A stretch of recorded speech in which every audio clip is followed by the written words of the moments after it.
Hey everyone, Tactics here, and today we got Dragonflight Season 4 finally going up onto the PTR, so we can now see everything that is in it so far, and what's going to be kind of happening in Season 4, including things like the raid rotation, the new Dinar type system, as well as even more tuning to Mythic Plus dungeons, which we didn't actually get to cover that was previously data mined in the video we made last week. So there's a lot of info here that we're going to be covering, and I'll link some of these, like this main article and stuff, down in the description if you guys want to take a look for it for yourself. But let's start with that dinar item. So apparently there's going to be this new item called antique bronze bullions, and we don't know everything about it so far, but what we do know is that there are a bunch of vendors on the PTR which sell items. As you can see here, all the cantrip items, so the very rare items, trinkets, weapons, all those things, and a mythic upgrade as well. Actually, we close this thing to upgrade your Fearlath or your Evoker legendary as well. And they sell them. You'll notice the price isn't one of these bullions or coins or whatever you want to call them. It's multiple, and so that kind of implies you're going to be not only having a cap of 3. There's also a completely cosmetic one as well, which for people that didn't earn the Jiggles Worth Senior Faded mount back in Shadowlands, you'll be able to get it as well here. Lots of different, just basically transmogs and cosmetics and amount as well. So lots of stuff here to buy with these tokens. Again, we don't really know how exactly these are going to work yet, but it seems like you're not going to be capped at 3 at the very least. You'll be able to buy some of these things and maybe get some cosmetics that you missed out on in the past. So big W there. The other really massive thing we're getting is Mythic Plus testing with this PTR patch, and this came with a massive post of notes that doesn't just, this was the stuff we covered last week, and this is not everything. So there is a massive list of new things that we need to talk about here as well. There's the difficulty changes. I don't believe I made a video on the difficulty changes, but basically it just makes the system a bit more accessible. Key levels are basically going down -10 in terms of just the key level and difficulty. So, you know, your KSM is going to go down 10 to like a +5-ish. The Keystone Hero is going to go down to like a 10-ish or a little less than a 10. Portals will be at a 10, that kind of thing. So basically not much changes for most people, but it does give people a bit more, maybe who weren't interested in the content or a bit scared of jumping into Mythic Plus, the Mythic 0 level, which is now tuned up to be a +10 level, but with no affixes and no timer, gives them that kind of space, which potentially lets them jump into Mythic Plus. So overall, my opinion on that, totally positive. Not going to go much more in depth at it. Here you can see as well, affixes go in at 2, 5, and 10, and that means you can get weekly keys without that third affix on it. That's that stuff. Not much changed, or not much to think about differently if you're a key pusher. Now let's get into the tuning.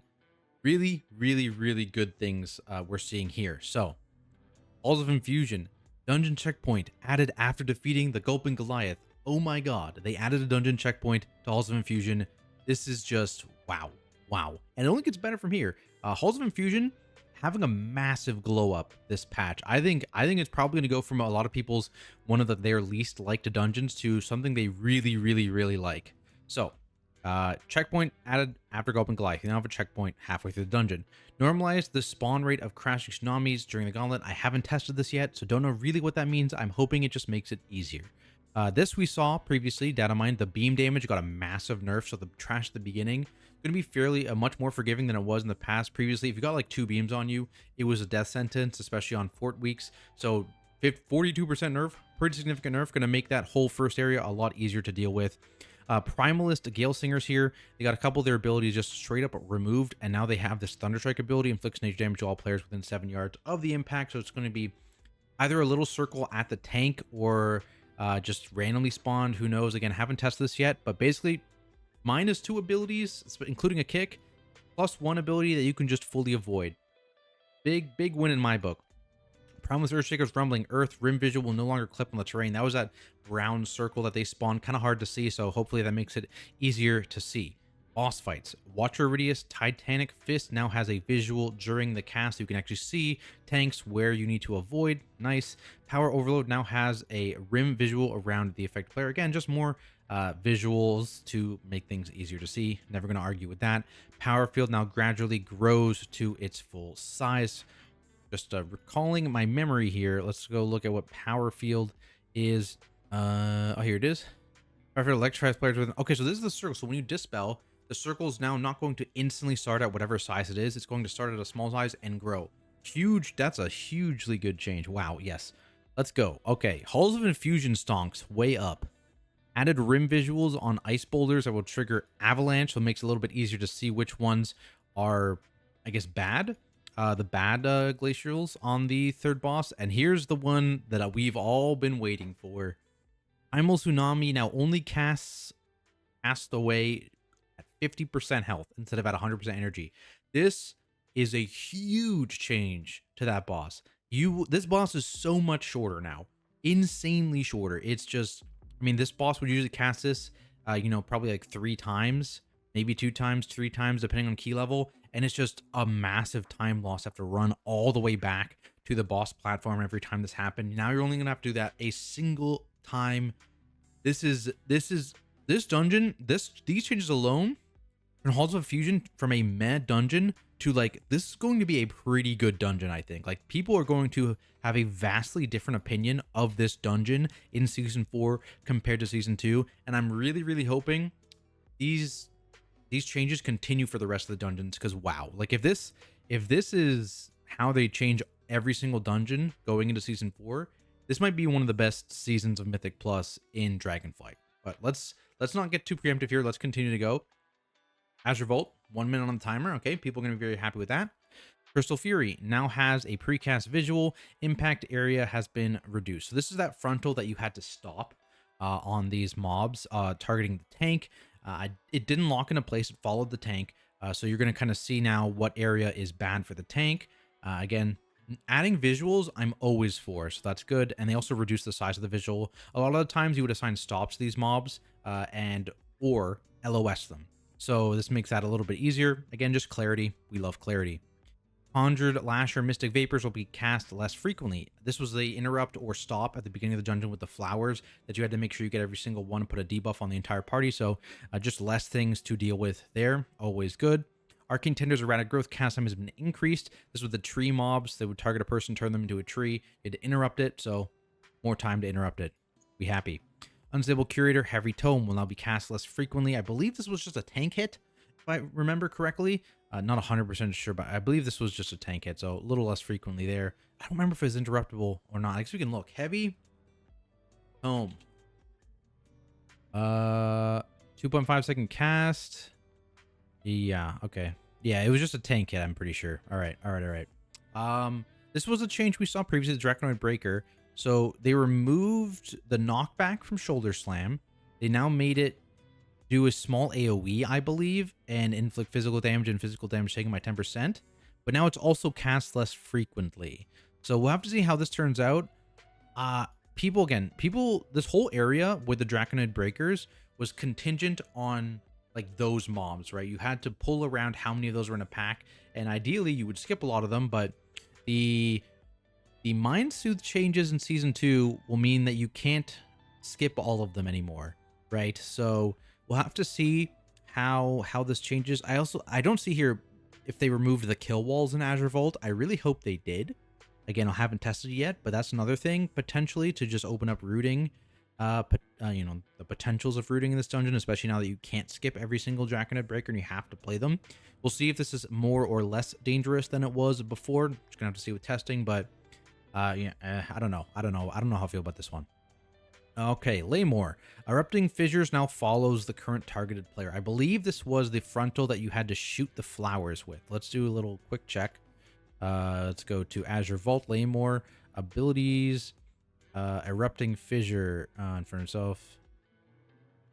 Yeah. So this is the tank targeted frontal that is, you aim to kill the actual flower. So now you can actually, it doesn't lock into place instantly. You can now actually aim it. It does mean the tank is taking a hit here.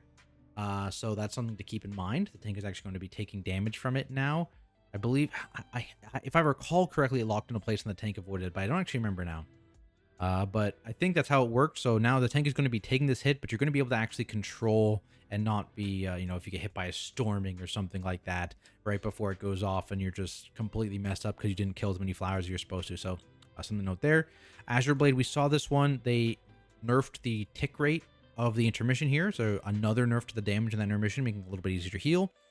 Umbral Skull, Oppressive Miasma removed. Let's see. Oppressing Miasma. I guess I have a WoW head open so I can just... Did I spell that right? Did I spell that right? Oppressive Miasma. Okay, it's a slow. So they got rid of the slow. That's good. That was kind of annoying. So I'm glad that's gone. Crystallized now pulses arcane damage while the crystal is shielded. So that's the spawns of crystals, I believe. Let's just make sure. Crystallize something else here. Yeah, I believe it's just the spawns of the crystals and they have like a shield on them. Yeah. Okay, so while they have a shield up, there's ticking damage going out.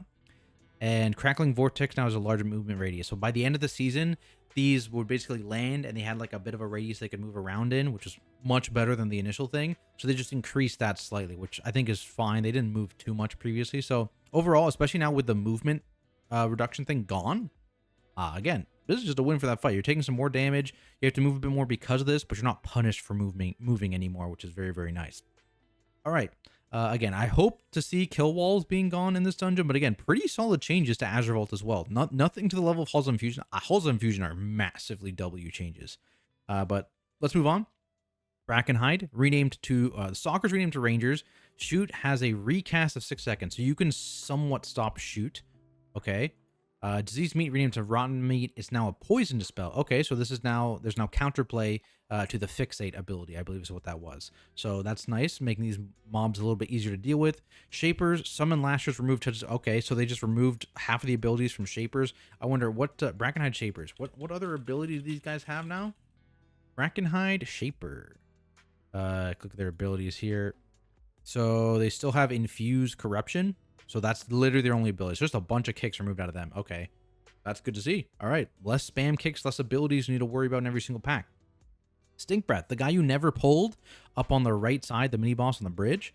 Radius on his Whirlwind reduced to 6 yards, so 1 yard on that. Stink Breath now locks facing after a targeting player, so you can avoid it now. And now has a visual while casting. Okay, so you can actually play this mob now.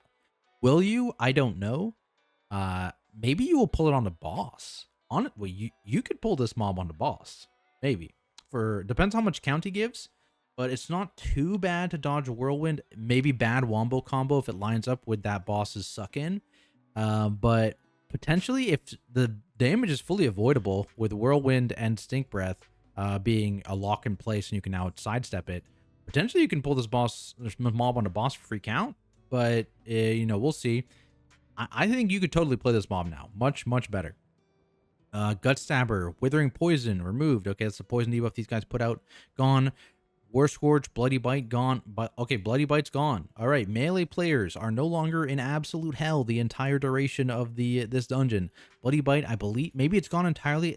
There might be other mobs that have Bloody Bite still, but they're removing it from the 2 that I know about. So maybe Bloody Bite's gone? Hype. And this one we saw, I believe, Decay Speaker's Raw Chanting Totem has been removed. So, again, pretty nice changes so far for the trash in Brackenhide. For bosses, it's just Warband. We saw this haste nerf here. We saw this, I believe we saw all this actually. So, again, just some nerfs. The first boss, the bosses in here, outside of the last boss, weren't too bad. And did we see last boss nerfs? Actually, let me scroll real quick. I thought we saw nerfs to the last boss. Withering Rot damage. Maybe that's not true. Maybe because it's not in this note, but in general, the only bosses that were giving people a lot of trouble were the first one and the last one, I believe. So nice to see them get touched slightly here. And again, solid nerfs. I think these are maybe not as good again as the previous ones, but still very, very happy to see, abilities being pruned, them attempting to make the left side a little easier. We'll see. I don't know. I don't think you'll ever play left side still, but we'll see. Making some of the mobs you never played easier. Always nice to see. All right, Algathar Academy. Arcane Rain. These are the swirlies, I believe. It was a stop. This was a stop, and it's gone now. Okay. Arcane Missiles damage reduced by 50%. These are the guys in the last area. They would Arcane Missiles your tank, and sometimes it would not go on your tank. It would go on a random player, and they would just instantly one-shot them. So hopefully that's been fixed, and this is just a big damage reduction on the Tank Buster. Again, this was kickable and stoppable, I believe, but tank damage reduced. Cool. Croth. Firestorm's frequency has been reduced. I believe we also saw this get a radius reduction on Croth. Again, let me look over here. Algathar Academy. Yes, radius reduction as well. So less frequently and smaller. And then we saw again the Savage Peck, massive damage reduction on the initial and periodic hit. Super nice to see. Also, new mechanic on Echo Dorgosa, which we covered over here as well. Can do some damage and spawn additional rifts. Boss fight, you didn't really do anything. You tended to pull a lot of trash on the boss because there was not really much to do on the boss fight. So adding something for you to do there in exchange for removing mechanics on trash. This is exactly what they need to do. I'm perfectly happy for the trade-off of them adding mechanics to bosses that don't really do anything in exchange for removing mechanics from trash. I think that is a perfectly a good trade-off in today's Mythic Plus, where there's way too much you need to think about in trash packs, and some of the bosses are just extremely boring. So this is all good in my opinion. Burning change, we saw the change to how they work before is different, right? It's all the big thing they did here previously with the hot fixing. It looks like now as well, each chain can only be used once, so you're not going to chain this 5 seconds stun. You're going to get to use each chain once on a pack, so you're going to actually be using all those chains in there and kind of alternating. So this kind of means that every pack you pull, you're going to be chaining one time in that whole area instead of how it currently functions, which is okay. We'll have to see how this goes. I still wonder if this 5 seconds isn't long enough. The 5 second duration on the damage. Maybe the stun can be 5 seconds, but maybe the damage amp should be longer than that. Maybe like 10 or something. But we'll see how it actually plays out. Other than that, Chargath, fire focus pulsing damage here. The near Chargath has been removed, and it now just channels damage into the tank. So there's not that circle melee need to be concerned about when the fire focus is going off. It's just constant take damage. So tanks, just be aware that's going to deal actual damage now. Probably need to use a defensive.